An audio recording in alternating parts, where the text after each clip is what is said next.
Hello friends, જય શ્રી કૃષ્ણ. હું આવી છું શ્રી રામકૃષ્ણ પ્રાથમિક શાળા કેરાળામાં, જ્યાં ફેન્સી ધોરણ 1માં સ્ટડી કરે છે. આજે હતી બધા વાલીઓની મીટિંગ, તો હું અને બધા વાલીઓ ફેન્સીના ક્લાસમાં બેસી ગયા. બીજા બધા સ્ટુડન્ટના વાલીઓ પણ સાથે આવ્યા હતા અને અમને અહીં આપવામાં આવ્યા કેલેન્ડર અને મેડમે પછી અમને બધું સમજાવ્યું.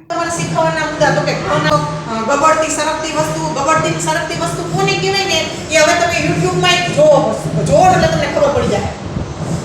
અને મીટિંગ પૂરી થઈ એટલે કેલેન્ડર લઈ અને હું નીકળી ગઈ. ત્યાં ફૂલ જોતાં જોતાં મને આ ફૂલવાળી વેલ ગમી ગઈ, એટલે મેં માસીને કીધું કે એના રોપા હોય ને તો મને આપો. એટલે એને 2-3 મૂળિયાવાળા રોપા હતા ને તે આપ્યા અને લઈ અને પછી મેં તેને ઘરે ડ્રેગન ફ્રૂટ પાસે સોંપી દીધા અને પછી ફેન્સીને કરાવ્યું હોમવર્ક. મમ્મી, સ્કૂલમાંથી આવેલું કેલેન્ડર છે ને? હા, જો તમે ચિત્ર જોઈ અને પ્રશ્નના જવાબ આપવાનો છે કે દિવાલ પરના બોર્ડમાં લખેલા શબ્દો વાંચો. તો વાંચા. શું લખેલું છે?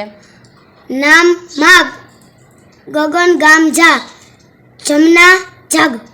Very good. અને આ ઘડિયાળમાં જોતા આવડે તને કેટલા વાગ્યા છે આમાં? હા. કેટલા વાગ્યા? 2. સરસ. આજનું લેસન થઈ ગયું. હવે કાલે બીજા પ્રશ્ન પૂછીશ. હો. ઓકે.